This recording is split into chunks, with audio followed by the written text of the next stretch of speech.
Bien sûr qu'il fallait boucler la boucle avec l'Undertaker cette semaine, puisqu'on va parler cette fois-ci des catcheurs que l'Undertaker adore tout simplement. Des catcheurs que soit il a mis en avant, soit qu'il apprécie dans sa personnalité. On a parlé il y a quelques jours des catcheurs que l'Undertaker déteste viscéralement. Et aujourd'hui, eh bien c'est l'inverse. On parle des catcheurs que l'Undertaker adore. Alors oui, désolé, j'ai tourné les deux vidéos coup sur coup, c'est un petit peu de la triche, mais pour ma défense, je ne suis pas en France la semaine où vous regardez cette vidéo. Je suis à l'étranger en train de méditer sur les prochains sujets de vidéos de la chaîne Dr Wrestling. Mais bref, trêve de blabla, sinon la chronique va encore durer une demi-heure. On parle des catcheurs que l'Undertaker adore. Mais commençons tout de suite avec notre premier catcheur et on va forcément parler de la Big Red Machine, Kane. Et oui, Kane qui depuis maintenant est devenu maire du comté de Knoxville dans le Tennessee. Et bien là-bas, c'était un catcheur assez intense dans les années 90 notamment et il était connu pour être le frère de l'Undertaker.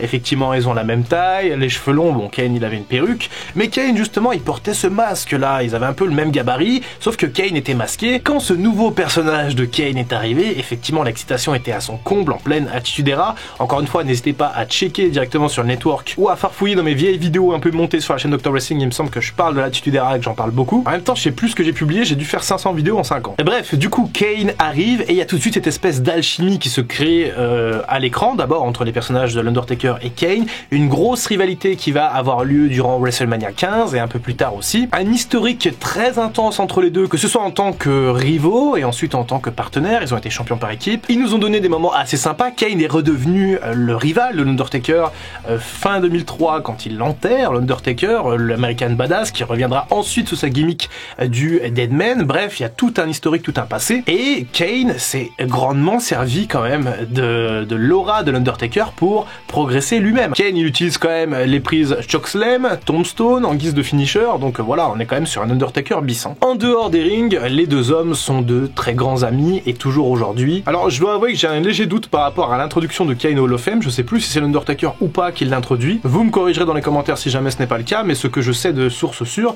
c'est que c'est l'Undertaker qui a prévenu Glenn Jacob, l'interprète du personnage de Kane, dans une vidéo lui en expliquant qu'il allait être introduit au Hall of Fame. C'était une magnifique vidéo d'ailleurs, un magnifique extrait, l'extrait d'un FaceTime entre les deux, et à l'époque c'était vraiment très beau. Bref, l'Undertaker et Kane, c'est une véritable histoire d'amour. Et d'ailleurs, le dernier match de Kane a eu lieu en Arabie Saoudite, bon c'était contre DX, c'était Brother of Destruction contre DX. On parlera pas de ce match en détail, hein, s'il vous plaît, mais c'est aussi beau de voir que Kane a terminé sa carrière avec l'Undertaker à ses côtés. Mais alors par contre, Kane contre l'Undertaker, l'un contre l'autre dans le ring, ça à chaque fois c'était pourri. Deuxième catcheur que l'Undertaker apprécie, on va parler d'un certain John Cena. Et pourtant, au début, tout n'avait pas si bien commencé entre l'Undertaker et John Cena. On le sait, on l'a vu dans la vidéo il y a 2 jours, l'Undertaker était un leader des vestiaires, c'était celui qui contrôlait un petit peu tout ce qui se passait dans les vestiaires, qui calmait les trop forts tempéraments, les jeunes un peu trop véhéments, un peu trop bruyants, et à l'époque justement il y avait un jeune un peu trop bruyant, c'était John Cena. On parle des années 2002-2003. L'Undertaker est alors en mode American Badass à l'écran, il est véritablement au sommet de sa carrière à ce moment-là, mais il le restera pendant plusieurs années. Et on a donc ce John Cena qui arrive, ce rappeur un peu arrogant, et même si aujourd'hui on connaît ce John Cena extrêmement propre sur lui, extrêmement respectueux de tout et de toute chose finalement, et bien quand il était jeune, John Cena il était un peu plus impétueux qu'aujourd'hui. Disons qu'il vivait vraiment sa gimmick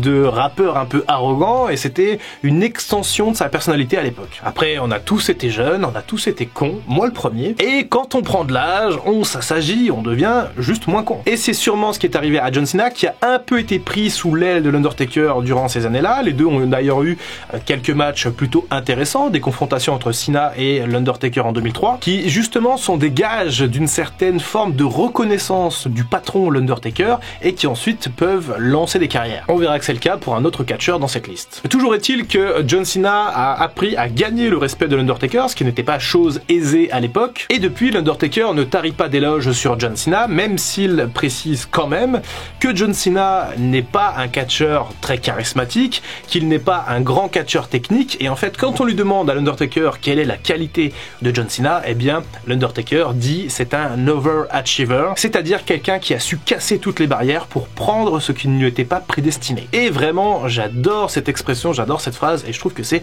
extrêmement vrai avec John Cena, n'en déplaise au John Cena sexuel. Troisième catcheur que l'Undertaker adore, et là forcément ça fait une petite pointe au cœur à chaque fois qu'on parle de lui, puisqu'il s'agit de Bray Wyatt. Et Bray Wyatt a toujours captivé l'intérêt de l'Undertaker. On peut presque dire que l'Undertaker était fan de Bray Wyatt. C'est l'Undertaker qui a insisté pour que son match de retour après sa première défaite à WrestleMania contre Lesnar soit contre Bray Wyatt. Pour rappel, c'était en 2015 lors de WrestleMania 31, le match n'était pas extrêmement sexy, mais ça a eu le mérite de mettre Bray Wyatt dans un match contre l'Undertaker à Mania. Et ensuite, eh bien, il s'est pas passé grand chose, hormis ce qui s'est passé en début de l'année 2023, quand l'Undertaker est venu dire un secret à l'oreille de Bray Wyatt. C'est l'une des dernières fois que l'on voyait Bray Wyatt à la télévision d'ailleurs. Et finalement, on saura jamais vraiment trop ce qui a été dit par l'Undertaker à Wyatt, si ce n'est qu'on pressentait un espèce de passement de flambeau dans tout ce qui est personnage mystique, dans tout ce qui est personnage avec une énorme aura de cette façon, puisque c'est vrai que l'Undertaker et Bray Wyatt, il y a un univers qui peut être un peu commun, même si ça n'a rien à voir fondamentalement.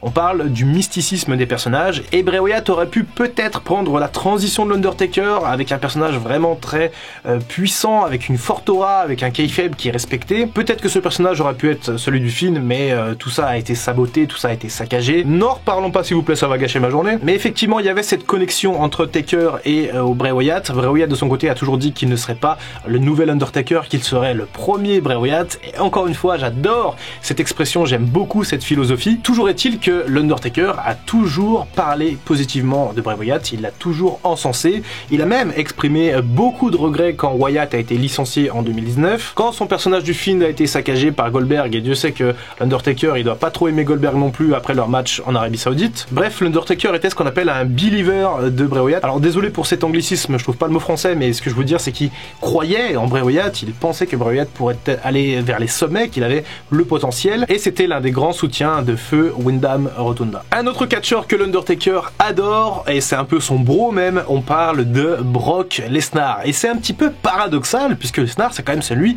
qui l'a battu à WrestleMania pour la première fois, c'est lui qui a arraché la streak de victoire, on s'en rappelle tous, ça nous fend le cœur, et pourtant Lesnar et l'Undertaker c'est vraiment des potes dans la vraie vie. Alors d'abord, les deux ont des personnalités assez similaires, si on regarde bien les humains derrière les personnages, sont des américains un peu chill, avec des valeurs, les deux aiment être tranquilles, les deux aiment des activités comme la chasse. Pour résumer, on pourrait dire que c'est deux bons gros rednecks texans, même si Brock Lesnar vient du Minnesota, mais aujourd'hui je crois qu'il a un ranch au Texas. Donc les deux bonhommes sont un peu sur la même longueur d'onde, et il y a également une histoire assez intéressante sur le ring entre les deux. Lesnar il commence en 2002 et c'est un véritable séisme dans l'industrie du catch puisqu'il devient champion très rapidement, et l'un de ses premiers rivaux en tant que champion c'est l'Undertaker. Les deux vont avoir des matchs absolument épiques. Je vous conseille d'aller faire un tour du côté de Unforgiven 2002 et No Mercy, où tout simplement l'Undertaker il va mettre over Lesnar comme jamais. Lesnar va ressortir de ces deux matchs contre l'Undertaker extrêmement fort, extrêmement puissant et extrêmement badass. Et c'est vrai que l'Undertaker a souvent dit que Lesnar était effectivement the next big thing, la prochaine grosse révélation du catch. On est alors en 2002, période de transition entre les stars de l'Attitude Era et les prochaines, et Lesnar est vu comme l'image du catch dans les prochaines années. Alors ça n'arrivera pas vraiment puisque Lesnar il va se barrer de la WWE en 2004 pour ne revenir qu'en 2012, mais c'est vrai que entre 2002 et 2004, Lesnar il va littéralement secouer le cocotier de la WWE. Et les deux hommes se retrouveront donc lors de WrestleMania 30 en 2014, des années plus tard. À ce moment-là, les deux hommes sont toujours en très bonne relation, et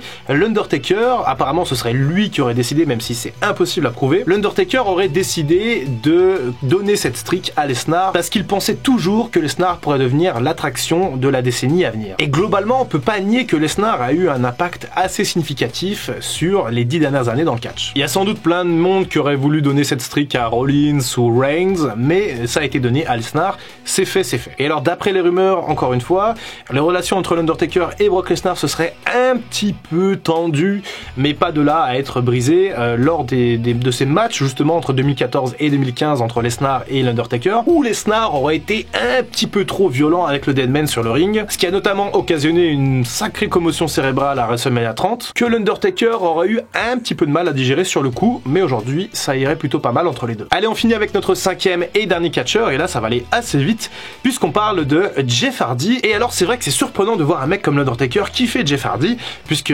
Jeff Hardy il est un peu aux antipodes de son style à l'Undertaker. Mais finalement ce qui sépare Jeff Hardy de CM Punk dans l'esprit de l'Undertaker, c'est le respect de Jeff Hardy envers le business, envers le catch et envers ses aînés. On l'a vu il y a 2 jours, concernant CM Punk c'était pas trop ça, mais Jeff Hardy quant à lui avait un véritable respect de ses pairs et surtout il avait une dévotion sans faille pour le catch. Et cette dévotion, cette prise de risque, on se rappelle des TLC avec les frères Hardys, Edge and Christian, des matchs absolument cultes entre 2000 et 2001, et bien l'Undertaker il a adoré ça, il a aimé cette débauche d'énergie, il a aimé ces sacrifices physiques, aujourd'hui les catcheurs ils le payent, tous ceux qui étaient dans les TLC ils le payent fort aujourd'hui, et un petit peu comme pour John Cena, il a décidé de prendre un peu Jeff Hardy sous son aile, de le combattre individuellement, d'être mis en difficulté pendant ses matchs, ce qui a permis aussi à Jeff Hardy d'être un peu over, que les fans se rendent compte un peu de l'impact que pouvait avoir Jeff Hardy dans le monde du catch, et ça, l'Undertaker il l'a fait plusieurs fois, il l'a fait d'abord une fois en 2003, ensuite Jeff Hardy s'est fait virer, donc c'était fini pour lui, mais il est revenu fin 2006, et Jeff Hardy a eu une seconde chance, une sacrée seconde chance d'ailleurs, puisqu'il a touché au Graal suprême, la ceinture de champion WWE, et globalement dans cette période, un peu entre 2008 et 2009, il y a eu quelques matchs très intéressants, notamment entre l'Undertaker et Jeff Hardy, avec des gros moments de Jeff Hardy, je crois même qu'il y a une victoire de Jeff Hardy sur l'Undertaker de manière clean, ce qui a à nouveau aidé Jeff Hardy à se construire une véritable legacy. Et c'est vrai que c'est assez surprenant de se dire que l'Undertaker appréciait pas mal Jeff Hardy, et pas du tout CM Punk finalement. Et bien voilà, nous avons fait le tour des catcheurs que l'Undertaker apprécie, j'espère que ce format vous plaît, je rappelle c'est une nouvelle playlist, c'est un nouveau format, les catcheurs que tel catcheur déteste et adore, ça permet d'aller un petit peu dans les histoires croustillantes, dans les backstage, dans les secrets comme ça, et moi, ça me pousse aussi à faire à nouveau quelques petites recherches et à pas me reposer sur mes lauriers, et ça vraiment, je kiffe, j'apprécie, j'ai l'impression de revenir quelques années en arrière, quand Dr Wrestling tournait à fond. Donnez-moi tous vos avis comme d'habitude dans les commentaires, on se retrouve très bientôt sur la chaîne YouTube, c'était Dr Wrestling, à bientôt pour une prochaine vidéo, et en attendant, comme d'habitude, prenez soin de vous. I can feel the blood creeping up from the heathens. Got will, got fight, got pride, got reason. If they wanna go eat, then you know I'm gon' feed them. If you're coming for me, hope you're ready for a demon.